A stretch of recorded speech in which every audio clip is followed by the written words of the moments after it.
Can you hear that? Like there's an ice cream truck No, going in the can't hear a background. thing. Okay. Yeah. It's so loud here. There's so much noise going on. No, it's fine. We can't hear it.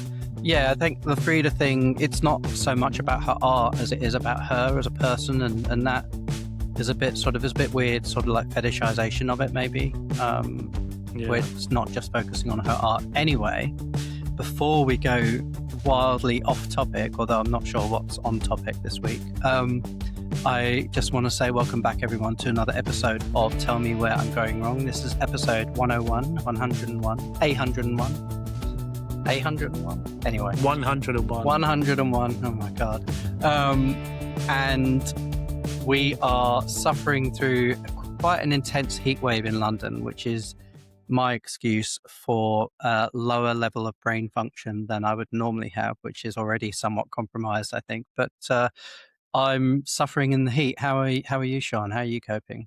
I'm good. The heat wave is also my excuse for being apple-cheeked and incredibly shiny. I feel very moist and shiny. Yeah, I've actually got a little cloth thing to like just dab my sweaty brow.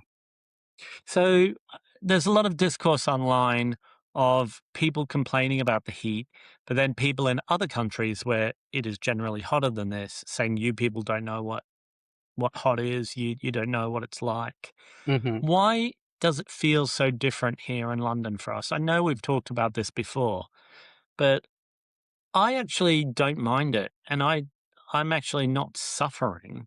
I'm hot, but I'm enjoying it. But why are so many people acting like it's end days? Because it's this city, this country, even is not set up for heat at this level, and we don't have the infrastructure in place. So, like last night, I had to get the bus to Chiswick. I was doing an open mic in Chiswick, and the H91 bus, which uses the new Boris buses, as they were called, those new electric double deckers.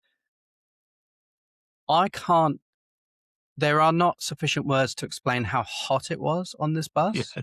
And this is not old infrastructure. This is probably only about 5-6 years old, maybe 7 years old. Yeah. It was like stepping into an oven.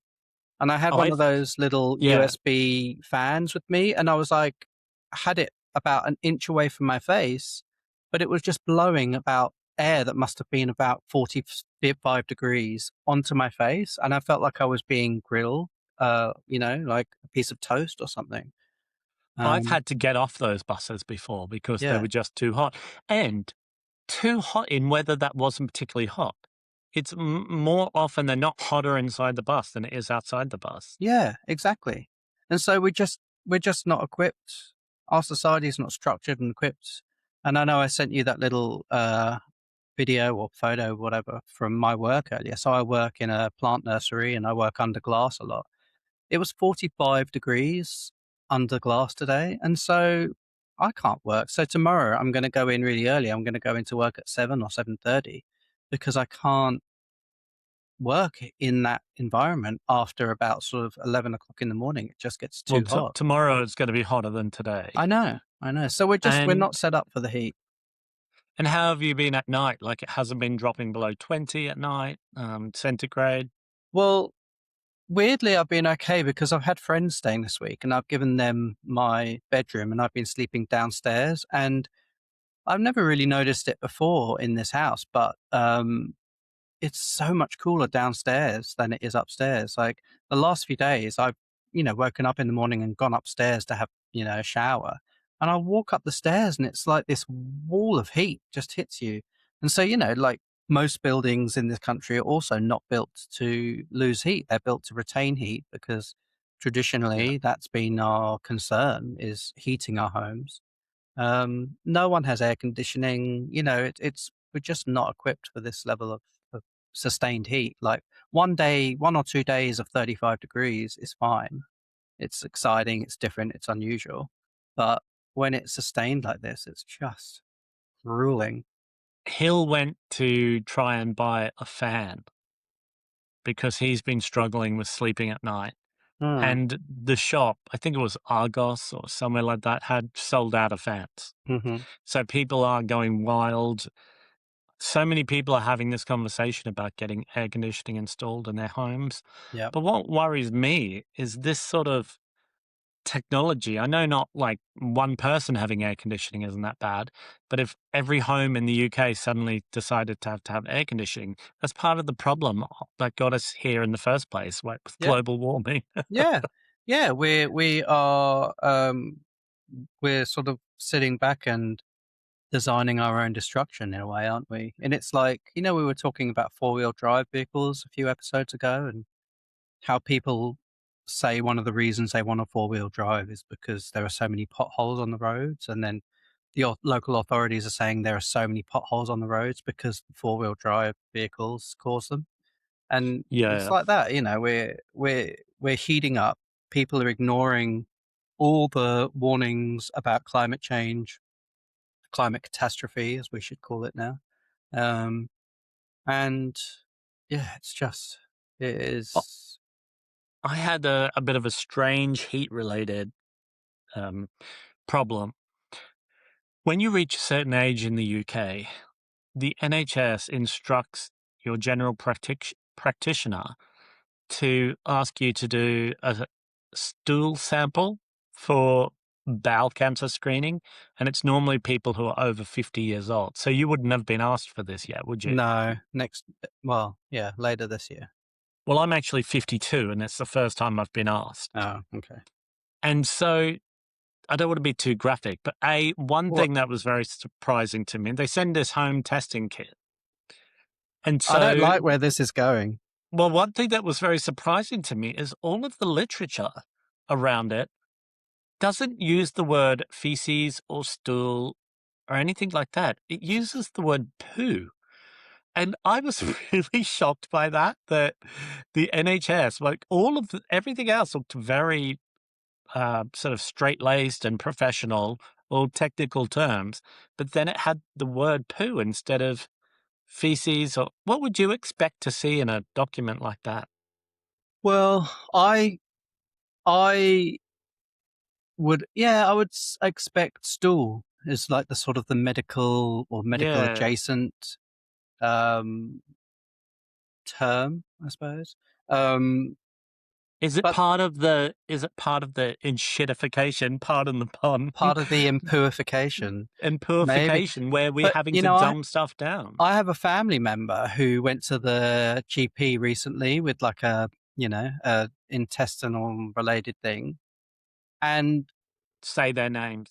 And well, but no, but then the GP wouldn't say their name. The GP would not say the word poo. They would get all like really weird and like they just couldn't say it. And it was like, So what would they just, say? Were they like miming it? they would, yeah, like when have a movement or, they just couldn't say it. And it's like, you're a fucking medical professional. Like just say fucking poo, stool, feces, whatever, bowel, Were say they bowel like movement. Like, were they like miming like a French mime and like yeah, pretending to wipe their backside? three words, first So three letters, first letter.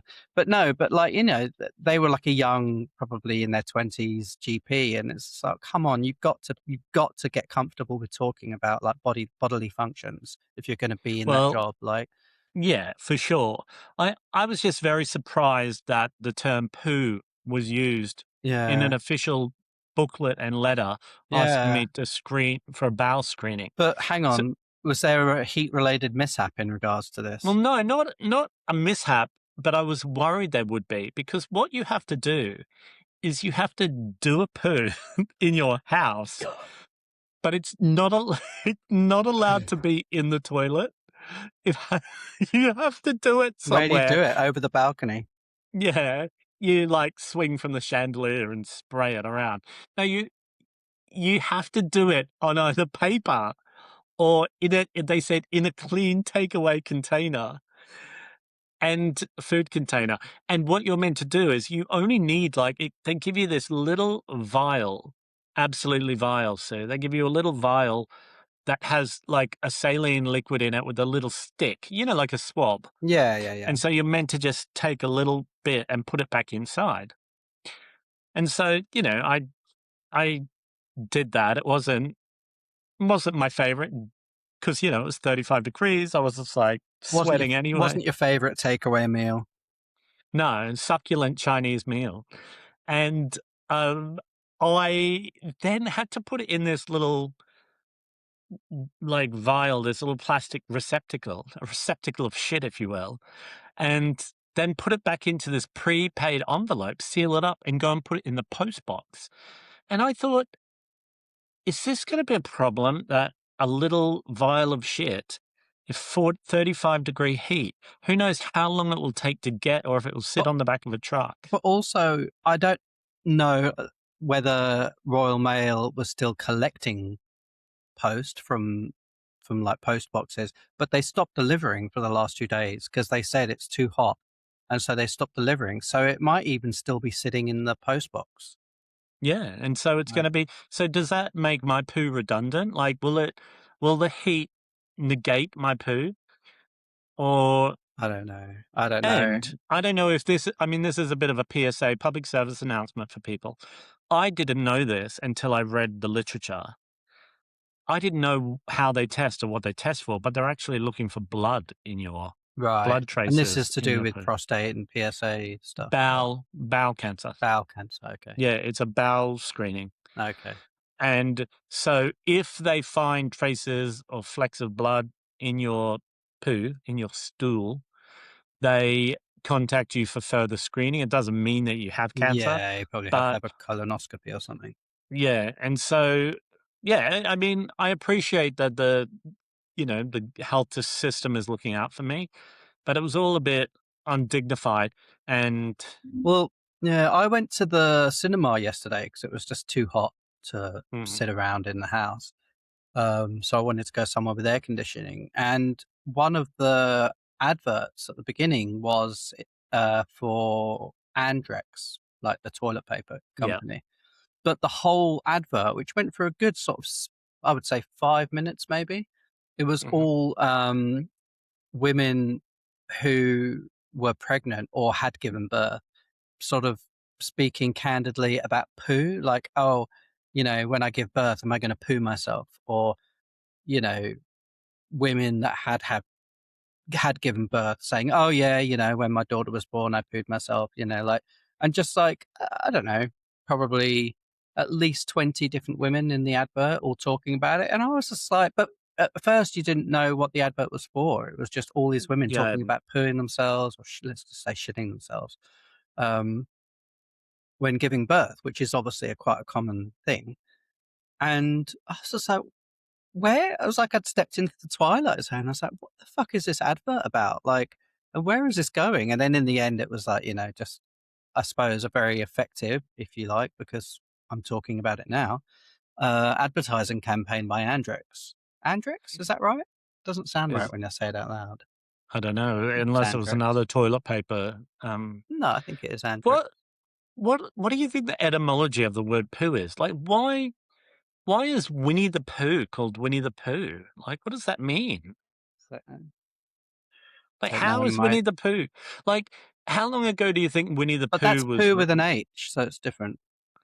How long ago do you think Winnie the Pooh was written or created?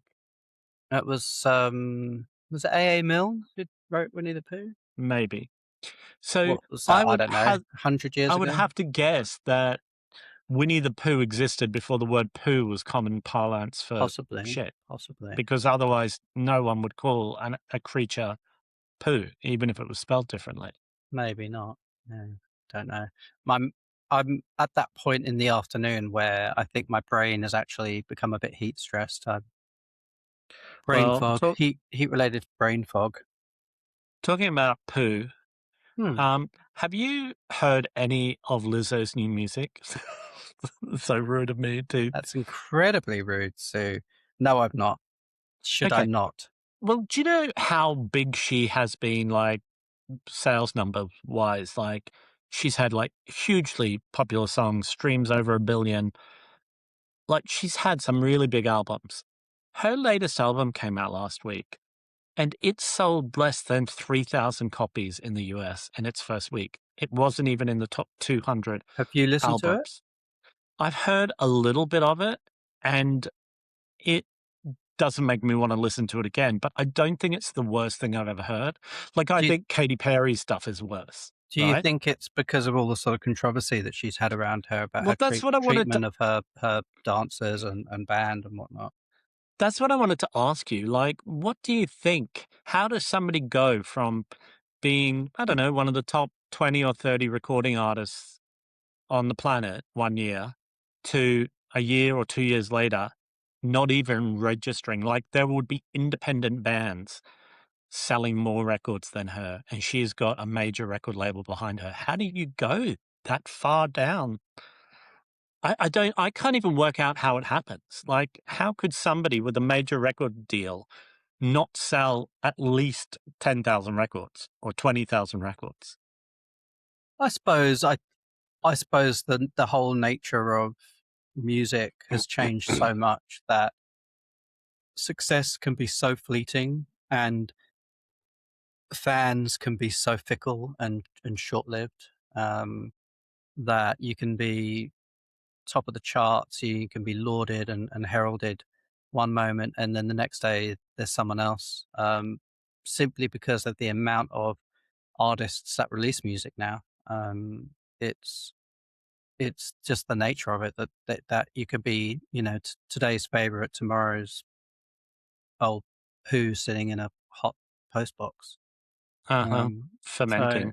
yeah, I don't know whether I'm sure if she came out with a brilliant album, like incredible songs, Yeah.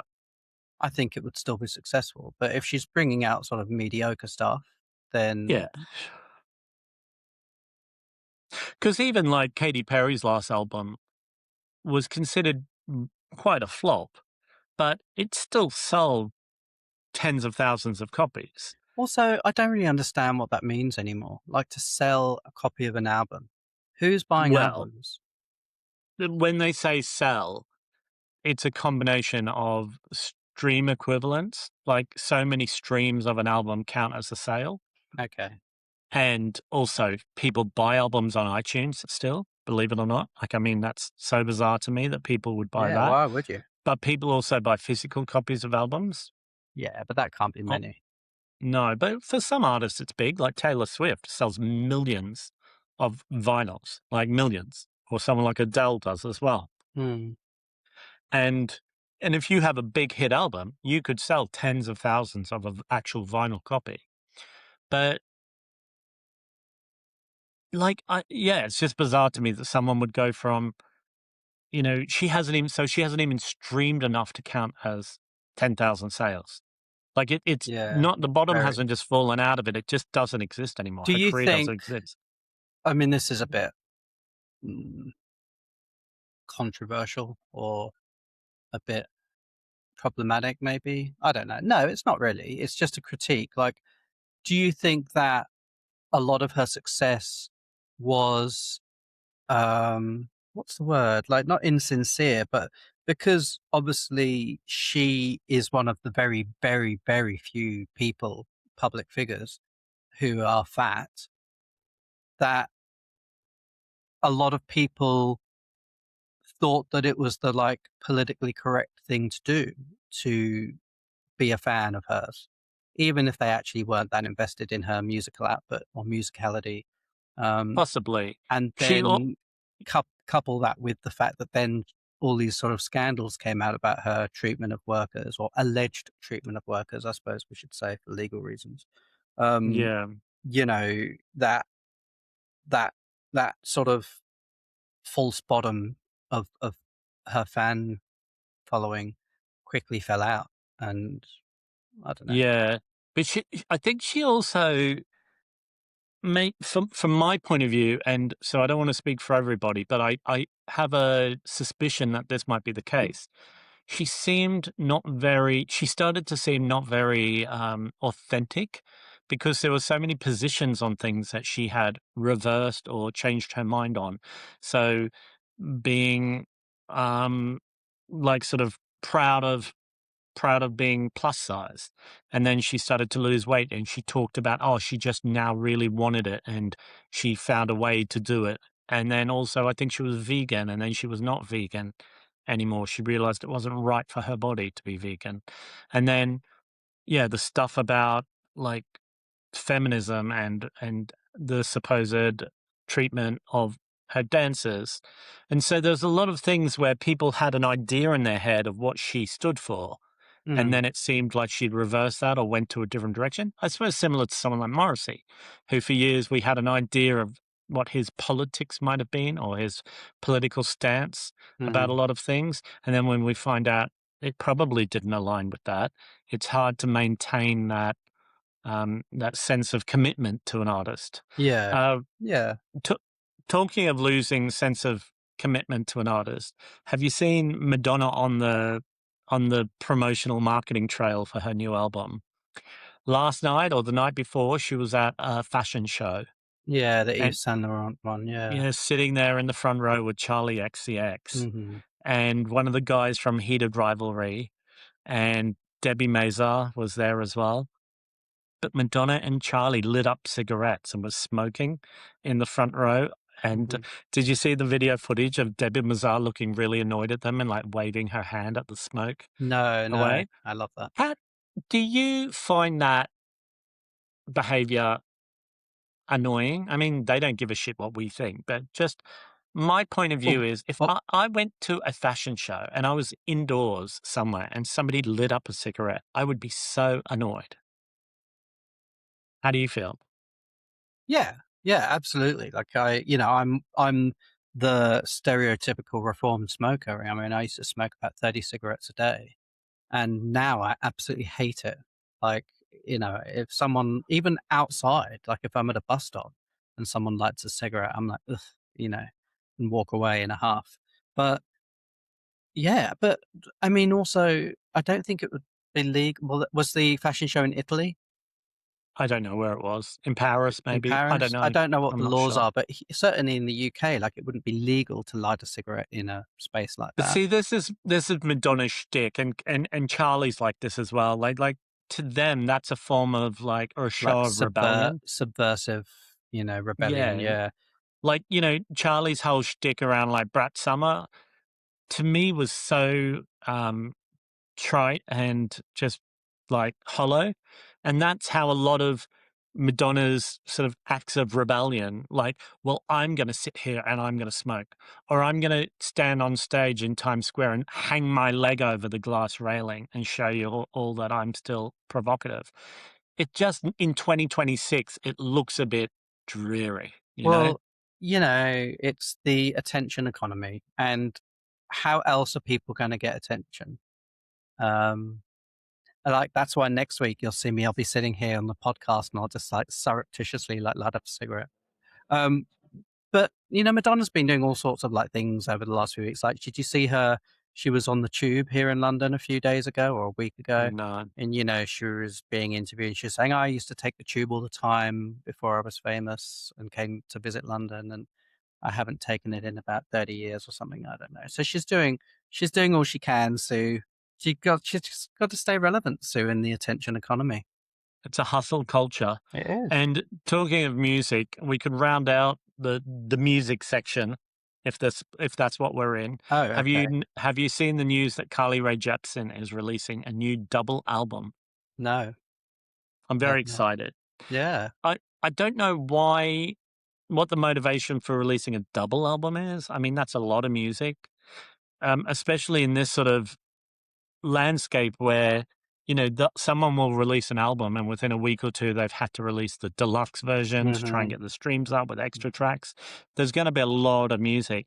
Is Carly Rae Jepsen someone that you would think, oh, I'm excited to hear a new album from, or do you just think you're not that bothered? Uh I don't I don't know if excited is the right word. I love a lot of Kylie Rae's output, but I think I've reached like saturation point. I'm so overwhelmed with the amount of music out there.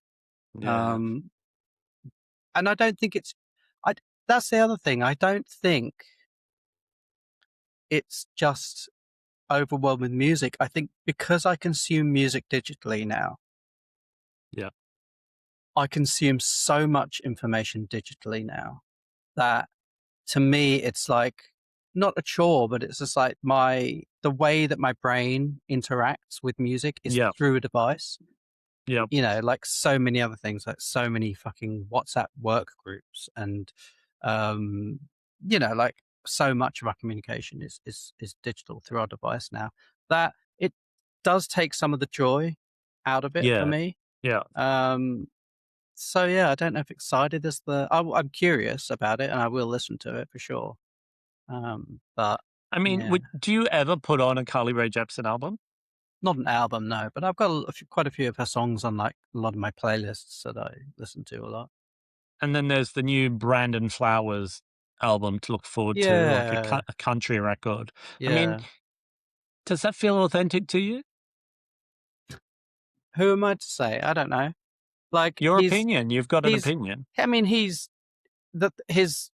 output with the Killers has been very, very on the sort of Americana spectrum for a long, long Yeah. time, and they've had moments of that throughout their several last albums, um, which have really taken that Americana thing and run with it. So for him to go to like full country isn't that big of a step to me. Um, Yeah. there's a cynical part of me that can't help but wonder,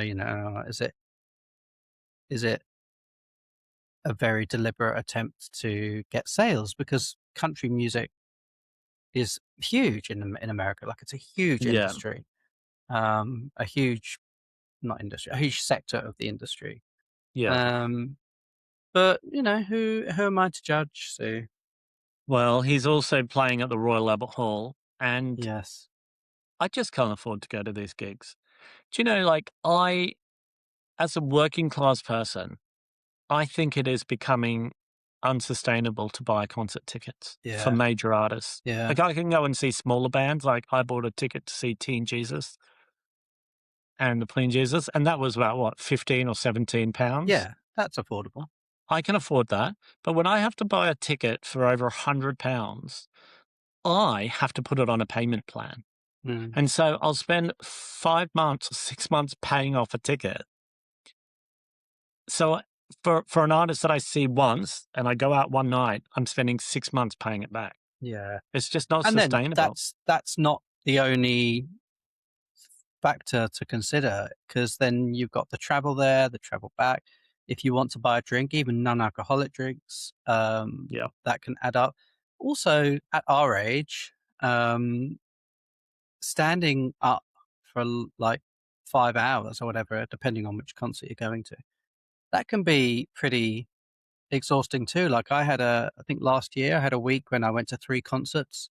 I think I had like one night off. So it was like one concert one night off, Yeah. and then 2 concerts in a row, like 2 nights in a row. That would do me in. And Do me and in. they were all standing. And by the third one, I was just stood there and I was like, my feet were sore. I was tired. Um, I was just thought, I don't know if I don't know if I even want to be here anymore. Um, so yeah, Yeah. the physicality of it is something to consider as well. Just to pivot a little bit, you can tell me where I'm going wrong, or if I'm even going wrong, or where I'm going right. I had a interaction with somebody. I was recording something, and they used the term homosexual to refer to my identity. And they identify as a straight person, male, older than me, cisgender male. Hmm. And I wasn't offended, but after the call, I said to them, "Hey, I just don't know many gay people that would be cool with you referring to them as homosexual in a conversation It's that's being recorded."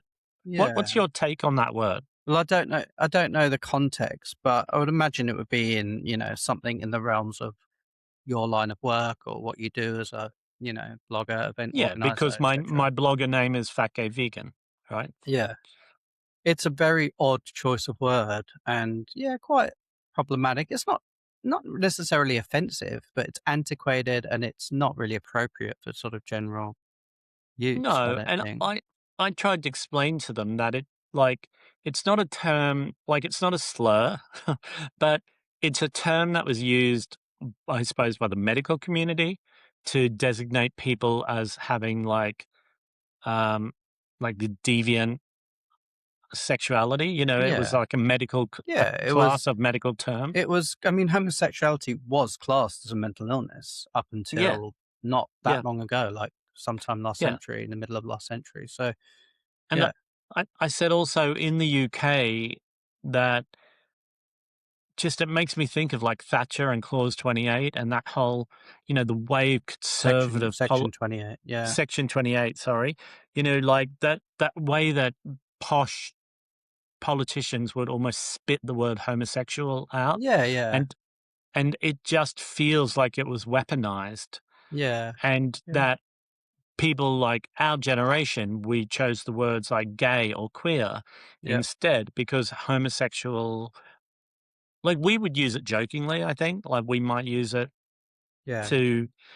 to add drama or like comedy to a situation. We would refer to somebody as a homosexual, but Mhm. to hear a straight man who's older than me say it, I just felt, hey, I don't really like this. Like it's Yeah. not, and I Yeah. just felt strongly enough about it to mention it. And Yeah, it's he said very odd. he would go back and edit himself saying it out Okay. of the podcast. Yeah. Hashtag Um, hashtag no homo. yeah, no homosexual. And then it got me thinking, like, about other terms, like we've talked a lot about the word fat on here, but some Yeah. people don't like it. What terms for obesity or fatness don't you like non-fat people to use when they're talking to you? Oh, I mean, it's so complicated. If somebody's talking to me about my body, um, I mean, it depends on who. It depends on who it is, my relationship with them. It depends on the context, the setting. But yeah, like my preferred term is fat. You know, I think obesity sounds like clinical, and it sounds like again, like it borders on like a diagnosable condition slash disease kind of thing that Mhm. needs treatment. I think fat is a better term to use. But then of course there are lots of people that have a real problem with that because historically fatness has been maligned and very much used as a weapon against people's bodies in the media. Um, what about you? I mean, do you have a if you someone referred to you as an obese homosexual, what would you say to them? How would you correct them? Well, A I would fat gay? well, I think if somebody called me an obese homosexual, I know that they were doing it to be antagonistic or hurtful because it's such a bizarre thing to say, isn't it? Um, what I don't like at all about my weight is people just thinking that they have the right to talk to me about my body or my weight Mm, uninvited. yeah. And so when people say to me, like I hosted a dinner the other night, a fundraising dinner, and somebody came up to me and said, either it was a few different comments, but one of them was, "You look great." God, you look great. And just the inflection of that or the way that they frame it, it's kind of like normally you look like a pile of dog shit, but right now you look great. That's how it makes me feel, whether they intend it like that or not. Hmm. But I find that weird.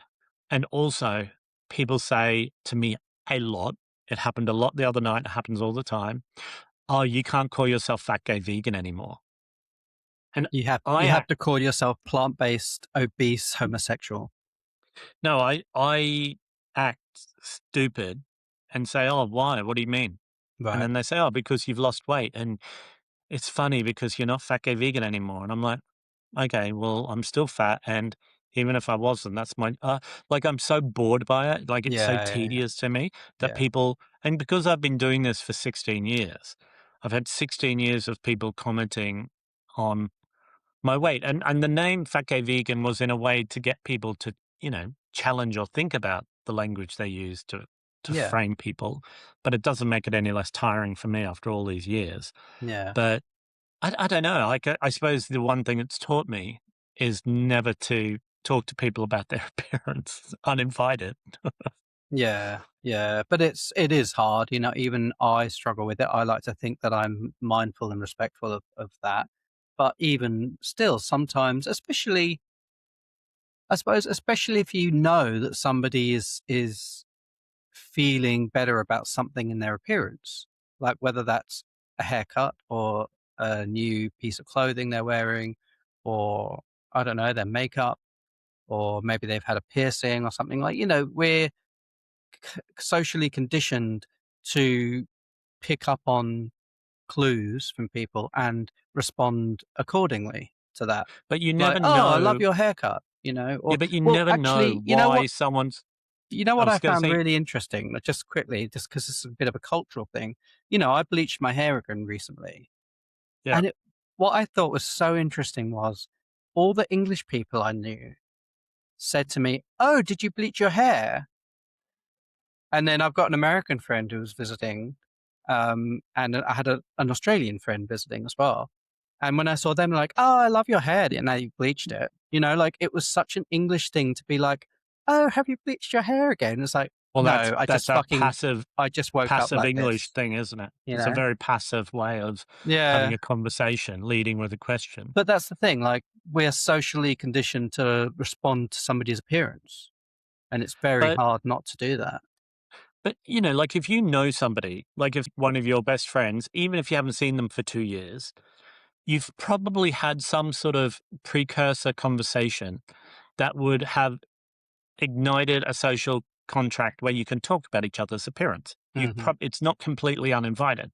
But if it's somebody at like a supper club that I'm hosting and it's Mm. somebody I see once every 4 years in that setting and I don't Yeah. know them outside of that, I don't think they really should be talking to me about my appearance. Yeah, on one hand, I do agree with you, but I do also think that, well, a few things. Like, you know, you have created an online persona, which very much tries to reclaim those sort of constitutive labels like fat, gay, and vegan. And people have gravitated towards you, and people may have I don't know, parasocial kind of connection to you because of that, because that's how you've chosen to put yourself out there in the world. You know, Yeah. you've not blogged as Sean O'Callaghan, you've blogged as Fat Gay Vegan. And so you've already kind of created um, this launching pad of discourse around that. The other thing is, and this is maybe giving people more credit than they're due, but I also wonder if it's because people want to talk to you about maybe their body or their appearance or their journey with their weight and their fatness. And maybe because they see you as a public figure in a lot of those settings, they think that it's okay to have that conversation with you. Um, Well, I'm just a so, little more jaded and I think people like to just stick their beaks in. well, you know me, Sue, I'm very much a glass half full person. Hey, what did you think of Keir Starmer's resignation? For people who don't know, the Prime Minister of the United Kingdom has resigned and made an emotional speech outside 10 Downing Street. What did you think? Well, emotional speech is a bit of a stretch, I think, because for 80% of it, he was so monotone and just right on brand for, like, you know, fucking just absolutely no intonation, no emotion. And then it was only in the last, you know, 2 minutes perhaps that he did seem to get a bit choked up. And I mean, Well, that's I, when he was talking about his wife and his children. yeah, yeah. And I've got a lot of criticism for Keir Starmer, like a lot. And we've talked about him a lot and his politics and his policies here on the podcast. So,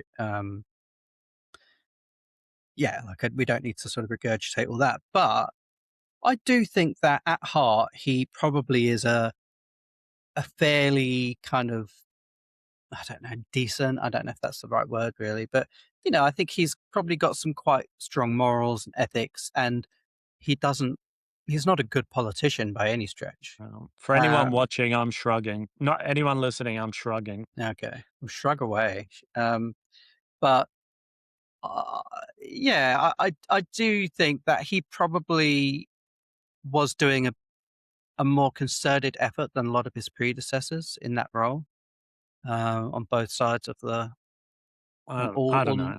Well, no, I do. I think he probably worked very hard and thought he was doing the right thing and trying to move the country towards a better place, but obviously lost sight of some of the key aspects of that along the way.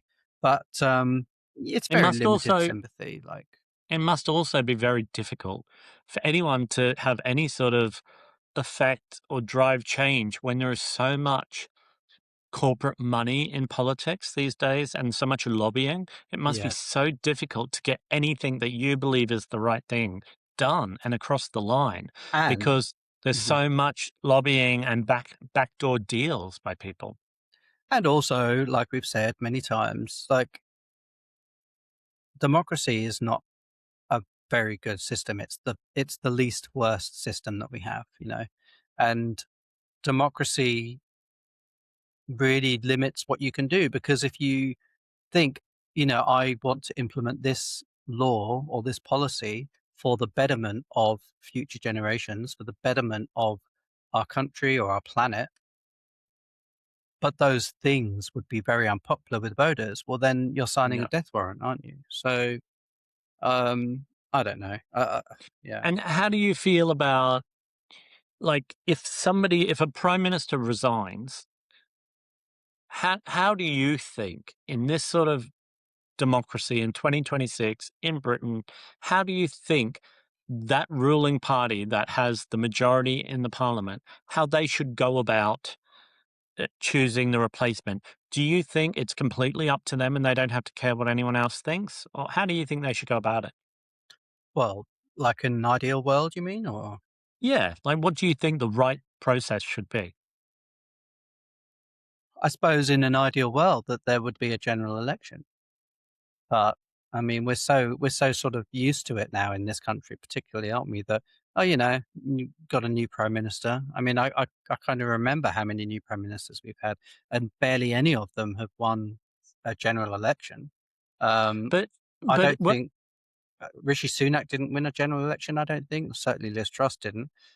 I Um, don't think so. it's just it's a shit But show. how does this work? Like the Labour Party is they won the election. Like Keir Yes. Starmer didn't win the election, even though he was the Not leader of not that party. officially, no, but when people So were voting for Labour during that general election, they knew yeah, that they were voting for Labour with Keir Starmer as their leader, so so people might be happy that he's gone, but they might also want the Labour Party to stay, right? yeah. So they voted the Labour Party in to do the job. Should the Labour Party not just get that time period to finish their job and then until the next election? Because if we forced an election every time there was a change of prime minister, we would have had like 7 elections in the last 10 Yeah, years. yeah, absolutely. So under the current system, yes, I agree with that. I was saying in an ideal world, but in an ideal world, we would also have proportional representation, so it would just be a completely different kettle of fish, so to It speak. just feels like the political system now is so incompatible with the old two-party system. The Yeah. way that the public is used to Well, no, speaking it up is it against. is compatible with the two-party system. It's incompatible with the multi-party system that we now have. No, no, but I mean, like, we have lots of people who are getting used to having their voices heard, and the two-party system doesn't suit.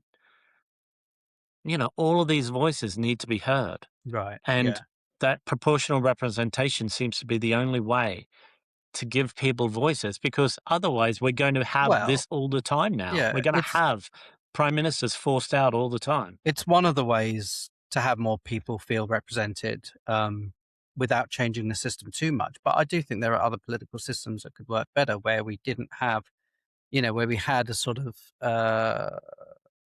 a five-person leadership of the country. We had 3 people or 5 people that were voted into the top position, and they could represent different parts of society, and they would have to debate in a healthy and respectful way all Yeah. policy changes and stuff like that. But I don't see that ever happening in our lifetime. I mean, do you think it's problematic that Andy Burnham, who was the mayor of Manchester, who ran in a by-election in Makersfield, just with the intention of getting a seat in Parliament so he could become the Labour leader and Prime Minister. Do you think that's problematic, or should he go through a different process to get that job?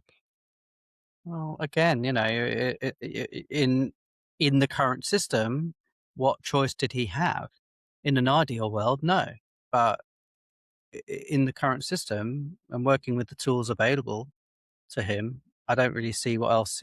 He looked at the leadership of the Labour Party, and like many people in the country, thought this is not, with the rise of the far right, with the rise of Reform and Restore and all those other Yeah. fuckwits, Keir Starmer's Labour Party, or Labour Party under Keir's leadership, was not the right opposition to that. And so what else could he do? Well, he's already given me the ick, Sue. Like, Well, yes. did you see that video he did on social media? Because the leader of the opposition, what's her name? Kemi Badenoch, yeah. Badenoch, made a Even if joke about. she's even the opposition anymore, I mean, I don't. Yeah, well, she made a joke about how the Labour Party have like been sucked in by a pair of eyelashes and a black t-shirt, because that's how Andy has got like lush eyelashes, and he often wears like a sort of everyman outfit of just jeans and a black t-shirt. And in response, he did a video on social media where he held the camera in front of him and he said he looked down at himself. He was in a black t-shirt and he looked down at himself and then looked back up and went, "It's dark blue, actually." And it was just so cringe and ick. And it's just like, mate, you're not even the Prime Minister yet. Like, show some fucking decorum, like just it's so gross to me. I don't have a problem with that necessarily. I don't really care one way or the other Well, about that. it looked a bit sexualized. Like, it looked like he was looking off camera at his crotch. Like, that's what it looked like. Have a look at it. It's very gross. Anyway. Well, we're running over, Sue. We're running over. Yeah, we're running over. That's where we're at. Politics is falling apart. Madonna's smoking again, sending shockwaves through the fashion industry. And I don't like the term homosexual. So Okay. that's it. Well, from two plant-based, obese homosexuals, thank you for joining us. And we will be back in your feeds this time next week. Please hit subscribe wherever you're listening to or watching this podcast. And until then, don't put any shit into a hot post box. There's a lesson in that for all of us. There we go. We could all learn something, can't we? All right, folks. Take care. Bye.